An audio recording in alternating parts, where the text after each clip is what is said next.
Irmão, olha para mim. Somos passivos muitas vezes quando o assunto é viver milagres, mas somos proativos muitas vezes quando o assunto é viver pecado. Porque ninguém traiu a sua esposa sendo carregado até lá e fazendo o que não queria. Alguém decidiu fazer. Ninguém que teve um problema de desvio financeiro, ou de desvio de caráter, ou qualquer coisa do tipo, acordou um belo dia e viu que fizeram por ele algo que ele não queria fazer. Todo pecado é uma posição ativa de alguém que decidiu fazer o que não deveria ter feito. Mas o que é interessante é que muitas vezes somos ativos para viver pecado, mas somos passivos para viver milagre. E eu quero provocar você para que você provoque os seus milagres. Olha para mim. É você quem vai chamar os céus para a terra. É você quem vai tomar as realidades dos céus e vai trazê-las para a terra. Tem uma frase do Bill Johnson, um conceito dele a respeito de fé que eu amo. Ele diz: a fé significa se apossar da realidade dos céus e colidir violentamente com as realidades ao nosso redor, porque um reino inferior não resiste. Então não tem doenças no reino do meu pai, eu tomo posse e trago essa realidade para minha casa. Não vai ter doenças na minha casa também. Se elas vierem, já foram vencidas na cruz do Calvário. Isaías 53 é uma realidade. Não há falta de nada no reino do meu pai. Aquilo que homens morrem aqui para conquistar, o meu pai usou para pavimentar as ruas dos céus. Então se não tem falta na casa do meu pai, nada vai faltar na minha casa também. Irmão, fé não é passividade, fé é proatividade. Cara, essa mensagem, ela pode mudar a história de alguém que depende de um milagre, mas está esperando que Deus faça de acordo com a sua necessidade. Olha para mim, irmão, milagres não são uma resposta de Deus à sua necessidade. Milagres são resposta de Deus à sua fé. Tudo é possível ao que crê. Porque se milagres fosse uma resposta de Deus à necessidade, nenhuma necessidade existiria. Fome, bum, suprida. Medo, suprido. Falta, suprido. Mas não é assim que funciona. Não é assim que funciona. Por quê? Porque os céus não respondem a necessidades, os céus respondem à fé.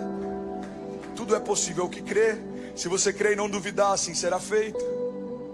Se as minhas palavras permanecerem em vós, se vocês permanecerem em mim, me pedirão o que quiserem e lhes será concedido.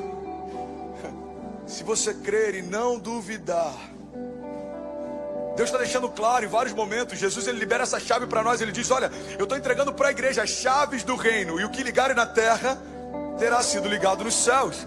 O que desligarem na terra terá sido desligado nos céus. Então Deus está dizendo: a chave está com você. Não reclame de milagres que não existem, se você não está se movendo para que eles nasçam. Você não pode reclamar do fruto das escolhas que você não fez. Você não pode reclamar da ausência da sombra das árvores que você não plantou. Você não pode reclamar da ausência dos milagres que você não trouxe à existência. Eu posso sentar na calçada e chorar todos os dias porque não tenho kids, ou eu posso me levantar com ousadia e trazer à existência aquilo que não existia e tratar como se já fossem coisas que não são. E se você perguntar, tem mais espaço do que crianças lá? Tem, mas vai chegar um momento que vai ter mais criança do que espaço lá. E aí a gente avança. Tem alguém que está comigo aqui? A gente avança. Provocamos o próximo teto. E aquilo que um dia foi teto se torna piso. E quando isso começa a acontecer, eu vou usar um termo sobre duas aspas para que não seja mal interpretado. Isso é viciante. Irmão, viver milagres, caminhar com Deus, depender de Deus, confiar em Deus. Não existe nada mais seguro do que correr riscos com Ele. Eu estou mais seguro correndo os riscos com Deus em Miami do que se eu tivesse ficado no sofá em Cabo Frio.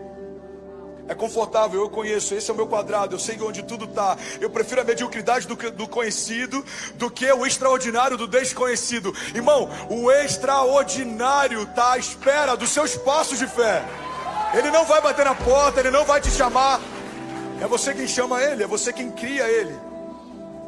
Olha para mim, eu quero provocar algumas coisas em você.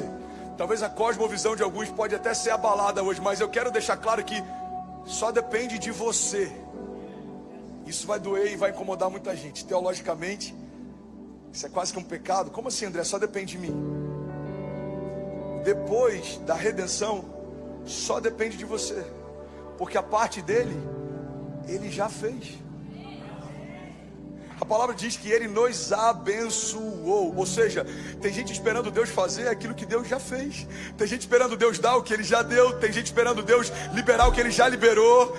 Eu já dei a chave do reino. Liga e vai ser ligado, desliga e vai ser desligado. Eu já dei autoridade para vocês pisarem em serpentes e em escorpiões. Então não aceita sobre a tua casa aquilo que eu já levei sobre mim. Deus, tem uma crise na minha casa. Libera a palavra, se posiciona. É por isso que a gente está vivendo uma crise na igreja, porque estamos vivendo uma crise na nossa identidade. Estamos vivendo um tempo em que homens têm medo de serem homens, mulheres têm medo de serem mães. Qual que é o papel do homem? É governar sobre a sua casa, é ser um sacerdote em tempos de crise, é apontar um caminho quando ninguém sabe para onde vai. Qual o papel da mulher? É ser uma ajudadora, alguém que está junto, não de baixo, mas ao lado, construindo uma visão. Alguém que se submete porque sabe que o marido sabe para onde está indo. Alguém que entendeu que existe um governo estabelecido sobre a tua casa, e essa é a expressão do céu. Existe um governo estabelecido sobre nós. O problema é que a gente quer democracia em lugares onde ela não existe, irmão. A democracia não existe no reino. Deus dá uma palavra e se submete.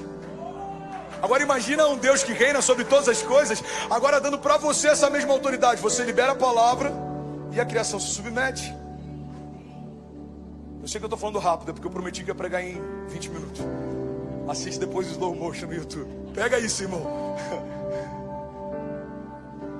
Me explica o milagre de Lázaro, se não é a criação respondendo a uma ordem de Deus. A matéria de Lázaro estava podre, o corpo de Lázaro fedia, o ouvido de Lázaro não funcionava. Então o que aconteceu com Lázaro não tem nada a ver com o que Lázaro sentiu, tem a ver com o que Jesus falou. O problema é que a gente está muitas vezes esperando sentir para crer que vai acontecer. Não tem a ver com o que você sente, tem a ver com aquilo que Deus fala. Então Deus te deu autoridade para falar em nome dele. Fale, abra sua boca, profetiza, traga existência. Abra sua boca, abençoe. Abra sua boca, libera. Foi como eu falei no momento da oferta. Toda chuva que a gente vê hoje, ela foi gerada um dia. Ela não nasce em segundos. São nuvens carregadas com água durante algum tempo. Vapor, você já deve ter estudado isso na escola. Lembra do ciclo da água? Vapor se condensa, forma as nuvens. E quando o peso está forte demais, ela precisa liberar aquilo que um tempo ela reteve. Então, a chuva, eu acho que é uma boa expressão daquilo que acontece através da igreja. Deus nos encharcou de algo e a gente precisa liberar. Soaking, encharcado. O nosso culto e a celebração, esse é o projeto de Deus para esses encontros.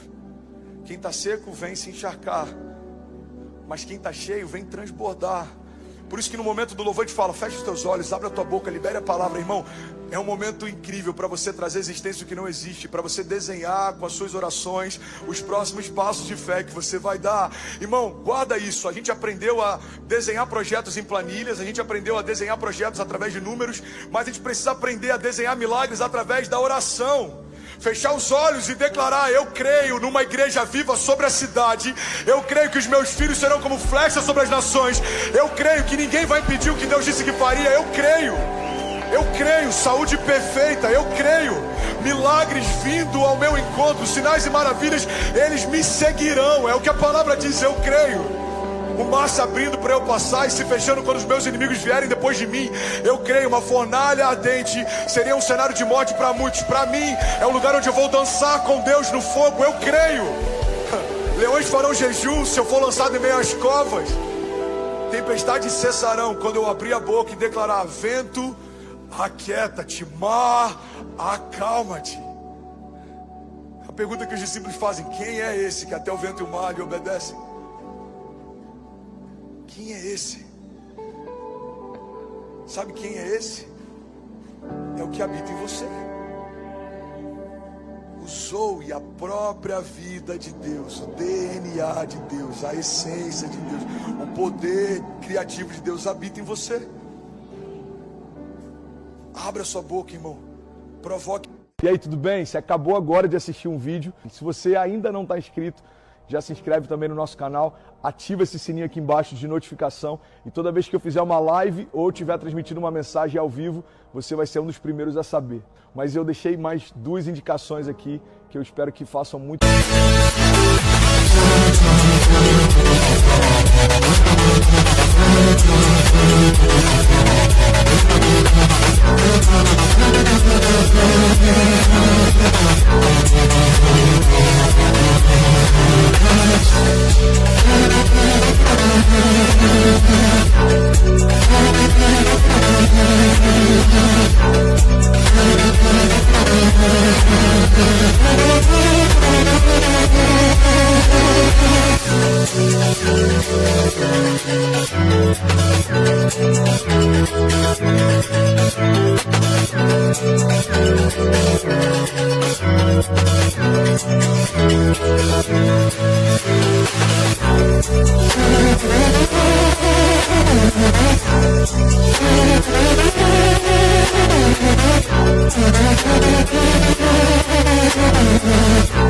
Sentido para você, então já aproveita e clica para assistir a próxima mensagem, beleza? Seja bem-vindo ao time de incendiários e eu espero de verdade que essas mensagens mudem a sua vida como elas têm mudado a minha também. Até a próxima, valeu!